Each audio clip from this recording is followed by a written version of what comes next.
Bonsoir à tous. Désolé. Un peu de stress, mais ça va. Alors, première question, c'est est-ce qu'il y a des gens ici qui ont déjà fait du Vue? Ça va, pas mal de personnes quand même. Est-ce qu'il y a des personnes qui ont déjà utilisé aussi React Query, par hasard? Je m'en doutais un peu que ça allait être un peu l'inverse qui était rare. Alors, pour cette présentation que je vais vous faire, on va parler donc de data fetching avec Vue 3 et plus précisément de Vue Query et avec contre Pinia. Et quelle approche choisir? Ah. Ok. Ok, d'abord pour me présenter, moi c'est Bertin Boulikou, je suis développeur full stack freelance en Vue et Next. J'écris souvent parfois des articles sur Vue et Next et vous avez quelques infos sur moi. Alors nous allons maintenant attaquer le sujet de notre présentation.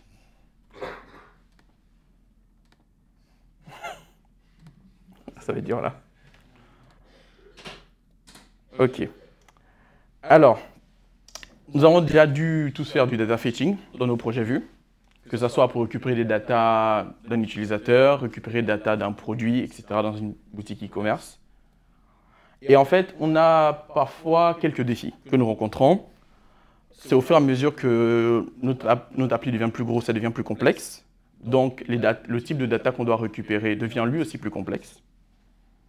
La multiplication des sources de données. Les besoins de performance accrus.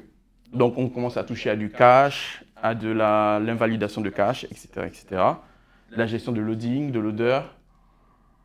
Et le tout, en fait, qui est aussi un truc important, c'est de toujours garder, malgré ces problématiques, une expérience d'utilisateur fluide. Donc, pour répondre à ces problèmes, il y a des outils qui ont été créés. Nous allons voir un qui existe déjà, qui est connu, qui est Pinia, et un autre qui est un petit nouveau, qui est Vue Query. Alors, présenter un peu les deux concurrents. Nous avons d'abord d'un côté StanStack Vue Query. Qu'est-ce que c'est? Pour ceux qui ont déjà fait du React, en fait, c'est le portage Vue d'une librairie React qui s'appelle React Query, qui est une librairie de data fetching. Et pour Vue, souvent, en fait, quand on fait du data fetching, on l'utilise souvent on va dire de façon combinée avec Pinia, qui est lui pas du tout spécialisé dans le data fetching, mais plus une librairie de state management. En fait, donc, elle nous permet en fait de pouvoir stocker notre état, les datas qu'on a récupérées, les gérer, les updates, les modifier, les effacer, etc.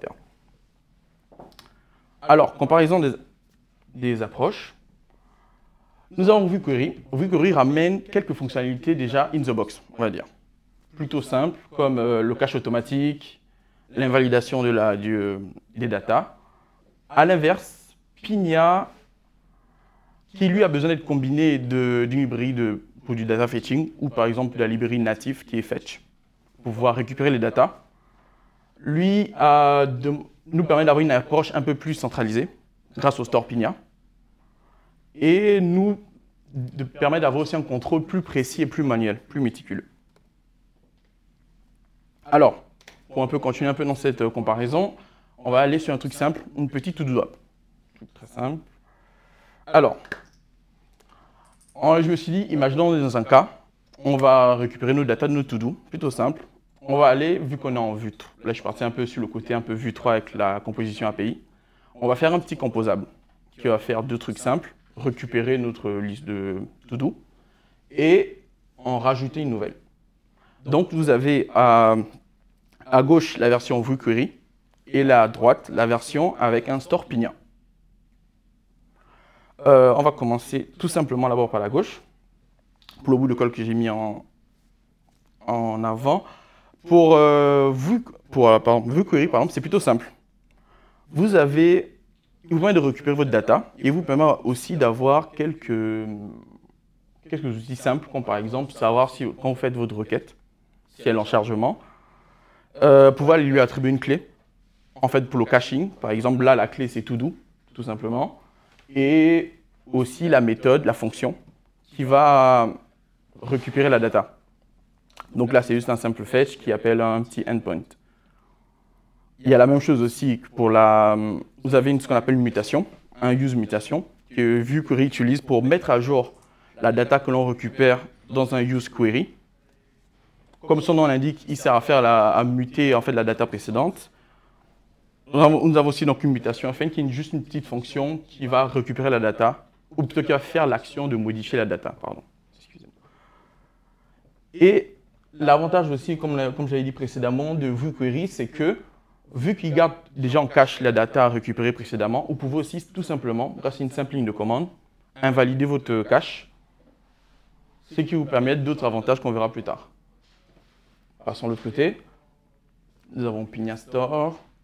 Nous avons créé un petit état, tout simplement, qui va gérer nos to-do, gérer l'effet de gérer le loading et gérer les erreurs. Et après, les actions plutôt communs dans Pinia pour gérer un peu tout ce qui est le data fetching. Et mettre à jour les états. Donc pour la même chose, j'ai fait une petite action pour récupérer la data et une petite action pour la rajouter. Donc là, par exemple, nous allons utiliser maintenant nos deux composables que nous avons créés. D'un côté gauche, nous avons notre useToDo et de l'autre, notre useToDoStore. L'avantage, en fait, ce que vous pouvez le voir très facilement, côté gauche, c'est que pour le VueQuery, il nous faut très peu de lignes pour faire la même chose qu'on pourrait faire déjà avec Pinia et la combinaison avec Axios. Tout simplement parce qu'en fait, il gère déjà tout derrière le rideau, en fait, tout simplement. Tout ce qui est la partie caching est géré pour nous. Tout ce qui est la partie mutation et optimistic update aussi. Donc là, tout simplement, si on veut faire une mise à jour, par exemple en rajoutant un nouveau to-do, on a juste à appeler notre fonction qu'on a créée précédemment dans notre composable, add-to-do, lui fournir les nouvelles datas, et tout simplement, il va s'occuper de faire la requête, mettre à jour le cache, l'invalider, et gérer le loading aussi. Alors, les points clés donc importants et les avantages de chacun. Comme j'ai dit précédemment, le plus gros point de VueQuery, c'était le cache. Pouvoir gérer le cache, parce que plus une appli grossit, plus on a différents cas qui deviennent techniques. Par exemple, si je prends un exemple vous avez notre exemple précédemment avec Shiny, on avait un tableau de Pokémon, on fait des filtres, des recherches avec filtres. Par exemple, des filtres par type de Pokémon, type d'attaque, de nom de Pokémon. Donc, au fur et à mesure, en fait, on aimerait cacher en fait, chacune des requêtes, en fait, et pouvoir, par exemple, si on revient en arrière, récupérer la data plus vite que précédemment. Et en fait, grâce à VueQuery et sa génération automatique de key, c'est géré quasi automatiquement pour nous. Mais pourtant, si on veut, on peut aussi nous-mêmes créer nos propres keys, comme j'ai montré dans l'exemple, pour qu'on ait des noms plus précis qui soient pour nous plus faciles à suivre. Donc l'invalidation bien sûr du cache intelligent, moins de boilerplate. Nous pouvons faire en fait avec tout ce comparé à Pinia, que ce soit pour la gestion des erreurs et la gestion du loading. Cela est immédiatement inclus avec VueQuery. Donc ça nous demande moins de boilerplate à fournir en plus. Et aussi quelques petits avantages que VueQuery cache dans son sac en fait. Et il y a pas mal de petites fonctionnalités qu'il a hérité en fait par les années d'expérience qu'avait déjà accumulé React Query pour des fonctionnalités un peu plus pratiques pour nous quand on fait des applications complexes telles que la pagination, gérer des placeholders ou par exemple faire de l'infinite scrolling. Comme par exemple vous avez un gros site de blog, qui a accumulé peut-être des centaines de milliers d'articles, vous voulez que simplement que lorsqu'il est dans la liste des articles, l'utilisateur continue de scroller à l'infini et que les anciens articles, soit à chaque fois qu'il scrolle vers le bas, on les fetch de nouveau, tout simplement. Bon, en fait, vous avez cette fonctionnalité qui est directement inclue avec VueQuery. Vous avez quasi 2 lignes de code à fournir, qui en Pinia serait plus technique, parce qu'on devait gérer la partie switch avec le curseur, les limites, pour pouvoir obtenir les mêmes datas. Et donc, si on repart donc du côté de notre Pinia Axios, nous avons le côté en fait il nous permet donc de base toujours de pouvoir gérer notre état, avoir un côté plus centralisé, plus verbeux mais explicite. Parce que l'avantage aussi de Pinia et Axios, il y a moins le côté magie de VueQuery. on peut le contrôler en fait plus précisément dans nos actions. On peut faire des actions aussi plus complexes qui vont gérer des états plus complexes aussi, des modifications d'états plus complexes. Et alors, moi, à la fin de tout cela, en fait, je vous recommanderais, si vous voulez faire une appli qui fait beaucoup de lecture, qui est beaucoup data heavy, et qui a besoin de pas mal de cache, en fait, vous n'avez pas beaucoup de temps de dev, je trouve que VueQuery est une bonne solution. C'est pas trop compliqué à prendre en main. En vrai, ça tient, vous avez vu, en quelques lignes pour faire certaines queries ou des mutations. Si vous avez toujours besoin, on peut avoir un entre-deux, c'est-à-dire, vous pouvez toujours utiliser VueQuery pour tout ce qui est le caching, tout ça, mais à l'inverse, utilisez toujours Pinia comme gestionnaire d'état.